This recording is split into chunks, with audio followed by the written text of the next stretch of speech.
let me quickly ask. Sorry.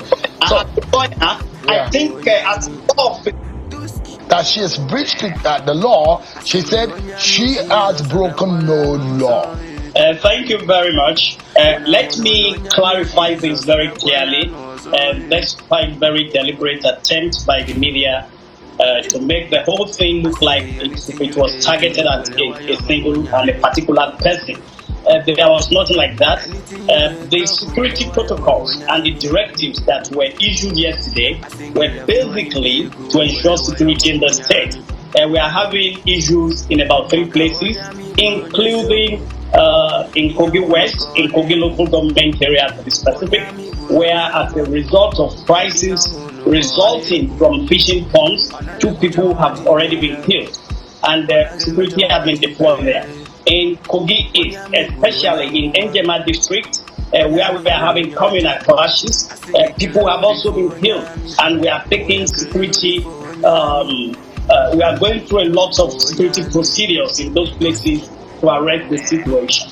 In Kogi Central, we also had intelligence that some political rallies, political and religious rallies, would lead to skirmishes, which may go into a very full-blown crisis. Because of this, the state government issued a statement banning all sorts of rallies in the state.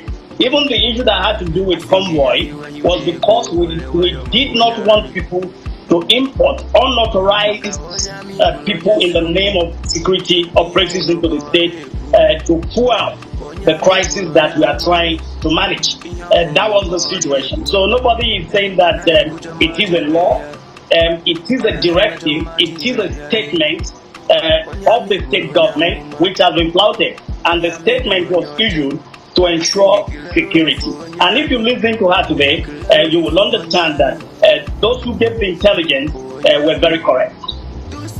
So when you say they were very correct, was there any kind of skirmish that came out of that event? It is not about having skirmish from the event, but from the bogus, inflammatory and inciting statements that came from her mouth.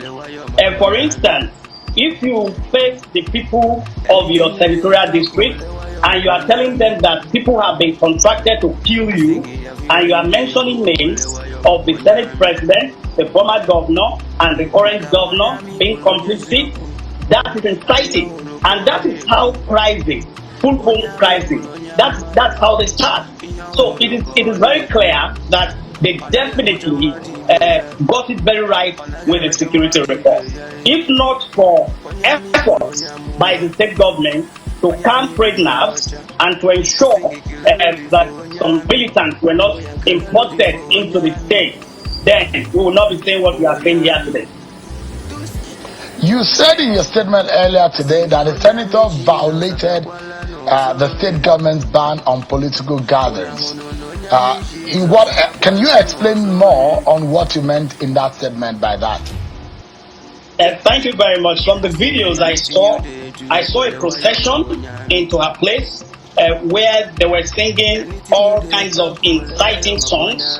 Then I saw her also addressing supporters, making frivolous, bogus, and dishing out all sorts of lies to incite the people against the government, including alleging the governor of the state, His Excellency Alhaji Ahmed Usman Ododo. All right, Mr. Kingsley Fanwo, some issues, glitches with the network connecting. I hope there is no ban on the network in Lokoja. Let's get back. I guess you can hear me now. I was worried if there was no curfew on internet usage, or there is no ban on internet usage in Lokoja, the way you placed the ban or the curfew on movement and procession. Go ahead, please. Okay, thank you very much. What I said was that I saw a procession. I saw a procession into her residence. I also saw and watched her dishing out frivolous, careless, unfortunate lies against prominent people in the state that could have resulted into a lot of crisis. For instance, he accused the governor of conniving with the Senate President. In her words, he said the Senate President called the governor on March 12th and instructed the governor to initiate recall proceedings against her, that the governor refused, and that the Senate President had to bring in the former governor, His Excellency Alhaji Yahaya Bello, and that in between the three of them, they agreed to recall her and also to kill her. She was saying all of this. These are exciting statements. These are where major crises start, and it will result into loss of lives and property.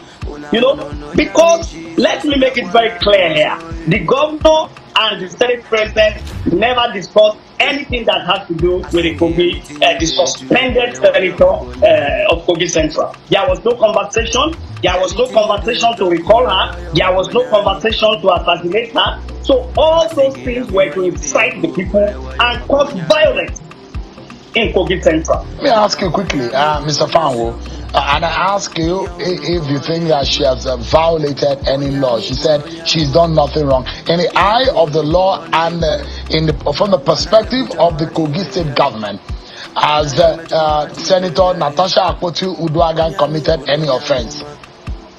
Yes, she has committed the offense of having a procession when the state government, acting on credible intelligence, directed that there should be no procession. She also addressed a rally. She will call it homecoming, to greet her people about Salah. Where did they talk about Salah there? All her address were political, to incite the people against constituted authorities at the federal level and at the state level, to create panic and tension and ensure that there is violence. That was just what happened today. So that's a clear violation of the statement and the directive